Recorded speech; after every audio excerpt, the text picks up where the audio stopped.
The book, I think, Roy, you're still reading it too, Getting to Yes by Robert Fisher and William Ury, I think, is how you say his last name. I was reading a quote or a part of the book. It says, another surefire driver of strong negative emotion is a perceived threat to identity, one's self-image or self-respect. I have approached so many negotiations with the thought of, I will adapt based on someone's personality, but I've very seldom adapted based on their perceived, what they perceive their personality to be.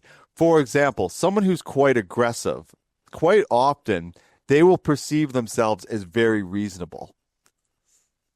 And so you're like, okay, they're aggressive, so I'm going to match their energy. But they're looking for someone reasonable. And I was thinking, even for myself, of how many times I've got into situations with people where I'm not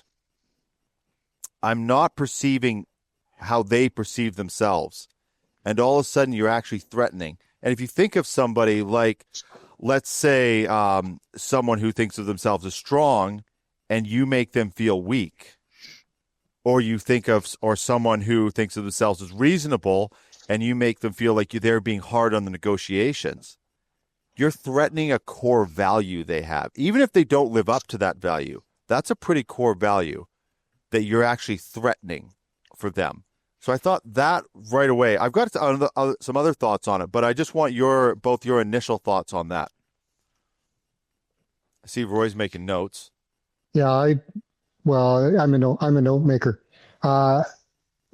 So yes, and I did see your note there in the outline on leadership styles. I do read the outline. Oh, and I did see the note on leadership styles, and we talked before about preparing for negotiating, but knowing what you're getting into, like if you come in cold and are trying to determine what the other side of the table is like while you're in a negotiation, you're probably already a step behind.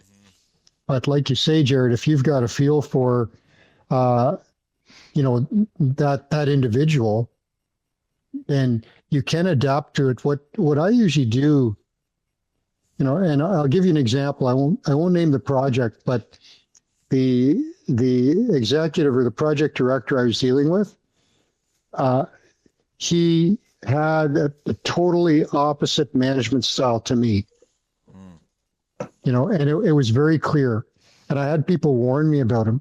And what we did is we just found some common ground. Forget about how he treated his people versus how I did. Forget about how he reported up and those different things. But he wanted to see performance, and I agreed with him. And so together we said, how are we going to drive performance on this project? And, with the team came up with some things he was happy with, and we were happy to do them. But I think that whole concept of common ground is really important. How you relate to people, and it can even be hobbies. Like if someone likes craft beer and I like craft beer, you've just found something that you have in common that you can work with.